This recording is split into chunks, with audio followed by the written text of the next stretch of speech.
లేదని చెప్తున్నా. చిలకూరుపేటలో ఎవరైనా అప్రూవల్ తీసుకోండి. రాజమార్గంలో ఫ్లాట్లు అమ్ముకోండి.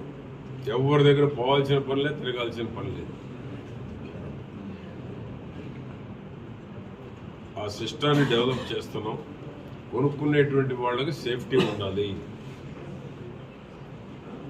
అన్నిటికీ ప్రయోజనం ఉండాలా. గతంలో రోడ్లు ఉండబట్టే ఈరోజు బండి ఎదురొస్తే తొలగే పరిస్థితి లేదు.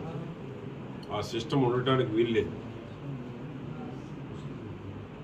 ఆ విధంగా చిలకూరుపేటలో ఒక సిస్టాన్ని డెవలప్ చేసి కొనుక్కునేటువంటి వాళ్ళకి సేఫ్టీ ఉంది, ప్రభుత్వ అప్రూవల్ ఉంది, అన్ని ప్రొవిజన్స్ ఇవ్వాలి. ఎవరు లేఅవుట్ వేయాలన్న కాబట్టి ఈ సిస్టాన్ని కూడా డెవలప్ చేస్తున్నాం. చేసుకునేటువంటి వాళ్ళు అన్ని అనుమతులతో చేసుకోండి. ఈ నియోజకవర్గంలో ఎవరి దగ్గరికి వెళ్ళాల్సిన అవసరం కూడా లేదు. గవర్నమెంట్ నిబంధనల ప్రకారం పర్మిషన్ తీసి చేసుకుంటే కొనుక్కునేటువంటి వాళ్ళకి రక్షణ, సేఫ్టీ ఉంటుంది.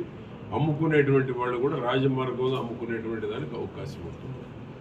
తప్పుడు పనులు చేసి తప్పుడు విధానాల్లో డబ్బులు సమకూర్చుకొని తర్వాత కనపడకుండా పోయి ఎక్కడెక్కడో పార్టీలు చేసుకుంటా ఉంటే ఇక్కడ కొనుక్కునే వాళ్ళు నష్టపోతారు. అవి జరగటానికి వీల్లేదు ఈ చిలకూరుపేట నియోజకవర్గంలో.